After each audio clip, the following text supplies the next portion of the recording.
All right, ladies and gentlemen, boys and girls, welcome back to another video of mine. So धेरै दिनपछि चाहिँ फेरि blog गर्न थालेको छु. सो ब्लग चाहिँ सुरु गरिन्छ तर कन्टिन्यू नै हुन सकिदैन के. कस्तो भने अब स्टार्ट चाहिँ गरिन्छ फेरि के हुन्छ त्यो इन्ड नै हुँदैन के. कतिवटा ब्लग यसरी नै सुरु गरेर चाहिँ लाइक इन्ड नै गर्न पाएको छैन. सो अहिले चाहिँ बेलुकाको 5 बजिरहेछ अनि म चाहिँ मेरो गाउँ ठाउँकै बारेमा चाहिँ हल्का तपाईलाई म देखाउँछु यसो. अनि मेरो बाइकको बारेमा पनि भन्छु. मेरो user experience more than 1 year भइसक्यो. यो बाइक मोर देन 1 इयर भइसक्यो यो बाइक राइड गर्न थालेको. अनि के कस्तो छ युजर एक्सपिरियन्स सो म तपाईहरुलाई भन्छु. सो भिडियो चाहिँ लास्टसम्म हेर्दिनु होला र तल कमेन्ट गर्न नबिर्सिनु होला कस्तो टाइपको भिडियो चाहिँ म बनाऊँ भनेर. यसो फिडब्याक पनि दिनु होला. अनि म तपाईहरुलाई चाहिँ आज मेरो फिल्डतिर लाँदैछु, खेततिर. अनि त्यतै चाहिँ हल्का सिनेम्याटिक शट्सहरु लिम्ला. म ड्रोन पनि लिएर जाँदैछु, ड्रोन शट्सहरु पनि लिन्छु. धेरै टाढा त छैन, आइसक्यो, अलमोस्ट देयर. सो अहिले हाम्रो रमजान पनि चलिरहेछ, रोजा. सो खासै चाहिँ बाहिर यताउता टाढा म गइरहेको छैन हैन. त्यो भएर पनि भिडियोहरु बनाउन पाएको छैन.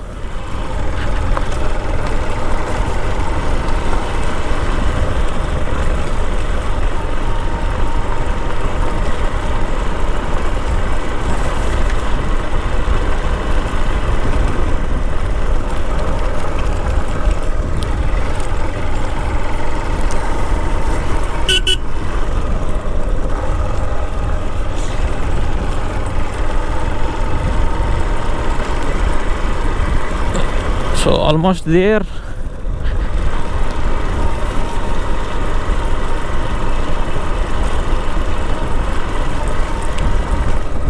So यही नै हो हाम्रो खेत. म चाहिँ हल्का बाइकको चाहिँ यसो ड्रोन शटहरु खिच्छु.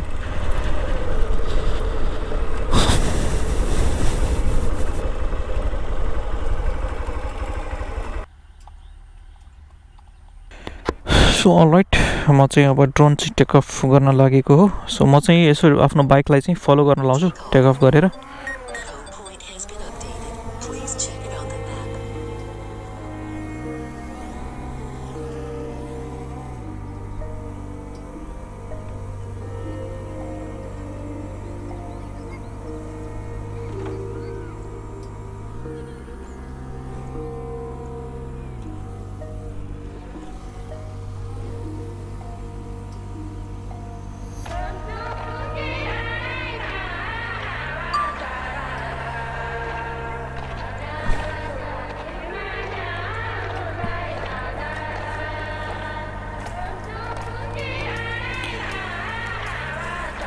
So as you can see, ड्रोनले चाहिँ मलाई फलो गरिरहेछ.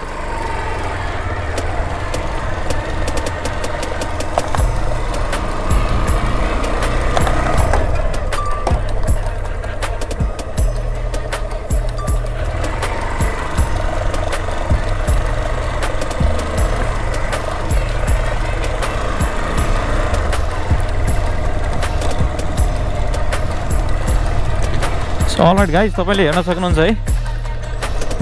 ल ब्याट्री चाहिँ लो भयो यार. मैले क्यान्सल गरिदिएँ. अटो ल्यान्ड भइरहेको थियो, त्यो चाहिँ मैले क्यान्सल गरेँ. अब म यहाँबाट रिटर्न गर्छु, अर्को ब्याट्री लाउँछु अनि फेरि आउँछु. खासमा आज मैले ब्याट्री चार्जै गरेको छैन.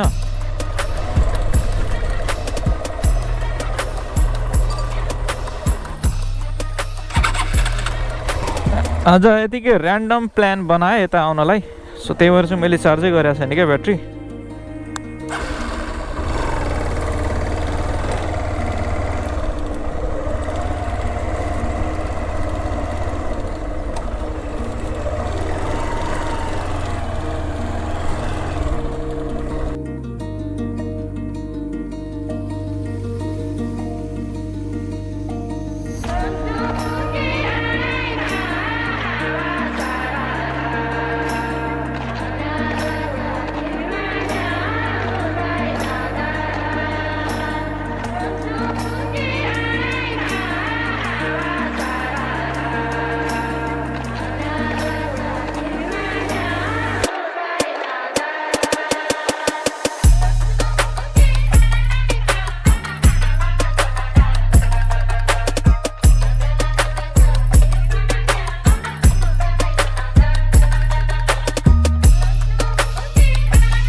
चाहिँ मेरो बाइक हो एक्सपल्स 200 यो हिरोको बाइक हो अनि यो चाहिँ मैले चाहिँ यो पर्चेस गरेको भनेको तपाईँको 1.5 इयर जति भइसक्यो सो यसको मेरो 1.5 इयरको हुन्छ नि राइडिङ एक्सपिरियन्सको कुरा गर्नु पर्दाखेरि चाहिँ यो बाइक चाहिँ मलाई एकदमै अहिलेसम्म चाहिँ बेस्ट लागेको छ किनभने जो लो बजेटमा चाहिँ हुन्छ नि off roading bike plus on roading bike तपाईँले चाहिँ पाउनु भएको छ हैन अनि यसको पार्ट्सहरू पनि एकदमै जहाँ पनि तपाईँले सजिलै पाउनुहुन्छ किनभने यो चाहिँ तपाईँको इन्डियाबाट इम्पोर्ट हुने हो नेपालमा सो लङ राइडको कुरा गर्नु पर्दाखेरि चाहिँ यो बाइकमा मैले चाहिँ 5 to 6 टाइम्स हैन लङ राइड गरिसकेको छु लङ राइड भन्नाले अब सुनसरीबाट काठमाडौँ टु सुनसरी त्यसरी अनि इलाम लिएर गएको थिएँ श्रीहन्तु अनि त्यो करिब 12,000 किलोमिटर्स जति चलिसकेको छ अनि बाइक चाहिँ मैले एकदमै राम्रो मेन्टेन गरेर राखेको छु सो एकदमै राम्रै भइरहेछ माइलेजको कुरा गर्नु पर्दाखेरि चाहिँ तपाईँले यो बाइकमा चाहिँ धेरै एक्सपेक्टेसन नराख्दा हुन्छ किनभने मैले चाहिँ 28, 27, 26 को माइलेज पाइरहेको छु काठमाडौँ भ्यालीमा तर यता तराईतिर हाइवेमा हैन एकदमै राम्रो भइरहेछ 50-55 सम्म दिन्छ यसले एभरेज सो त्यो चाहिँ एकदमै राम्रो पार्ट हो तपाईँले चाहिँ तराईतिर चलाउनुहुन्छ भने खासै तपाईँलाई गाह्रो हुँदैन हैन यसको सर्भिसिङ कस्टको कुरा गर्नु पर्दाखेरि चाहिँ अहिलेसम्म मैले खासै चाहिँ हुन्छ नि सामानहरू फेर्नु परेको छैन त्यही मोबिल हो मोबिल तपाईँलाई यसको चाहिँ तपाईँ एक डब्बाभन्दा बढी मोबिल लाग्छ फ्री सर्भिसिङ नै चलिरहेछ हैन सिटिङ पोजिसनहरू यस्तो राम्रो छ तपाईँले हेरिसक्नु भएको छ हैन मेरो भिडियोहरूमा सिटिङ पोस्चर चाहिँ एकदमै दामी छ मैले चाहिँ तारिफ पनि गरेर आउँछु अफ रोडिङहरूको अनि लङ राइड गर्दाखेरि ढाडहरू खासै यसमा धेरै दुख्दैन मेरो पुरानो बाइक एफजेडमा चाहिँ अलिकति प्रब्लम नै हुन्थ्यो यसमा चाहिँ अलिकति कम प्रब्लम हुन्छ हैन यसको अगाडिको सस्पेन्सन एकदमै राम्रो छ अगाडिको टायर तपाईँले चाहिँ अलिकति ठुलो पाउनुहुन्छ पछाडिको भन्दा हैन सो अरू के कुरा गर्नु हैन अरू सबै ठिकै छ अनि यसको मैले चाहिँ आफ्टर मार्केट चाहिँ मैले यो लगाएको छु एउटा तपाईँलाई यो मैले सियो लगेज क्यारी गर्न हैन पहिला चाहिँ अर्को थियो अहिले चाहिँ यो अर्को छ यसमा चाहिँ लगेज क्यारी गर्न हैन लङ राइडहरू गर्दाखेरि लगेज क्यारी गर्न मैले यो लगाएको छु अनि मेरो चाहिँ यो युट्युबको ब्रान्डिङ भइ नै हाल्यो अरू त खासै मैले चेन्ज गरेँ अर्को कुरा मैले यो चेन्ज गरेको छु यसको एड गरेको छु हैन यो ह्यान्डबार अरू त्यस्तै हो सबै कुरा त्यस्तै छ हैन सो त्यही नै हो म बिस्तारै पछि पनि यस्तो भिडियोहरू बनाउँछु बाइकको बारेमा चाहिँ के कस्तो छ सो अलराइट गाइज आजलाई यति नै गरौँ thank you so much for watching this video यहाँसम्म हेरिदिनु भयो धेरै धेरै धन्यवाद लाइक कमेन्ट गरेरै जानु होला र सब्सक्राइब गर्नु भएको छैन भने सब्सक्राइब गरिदिनु होला र आई एम एक्सट्रिमली सरी मैले धेरै दिनदेखि भिडियोहरू बनाउन पाएको छैन सो अहिले चाहिँ म यता भ्याली बाहिर आएको छु मेरो गाउँतिर सुनसरी सो यस्तो छ यहाँको 360 भ्यू रमाइलो छ रमाइलो एकदम सो त्यही नै हो see you guys in the next video till then stay safe stay happy and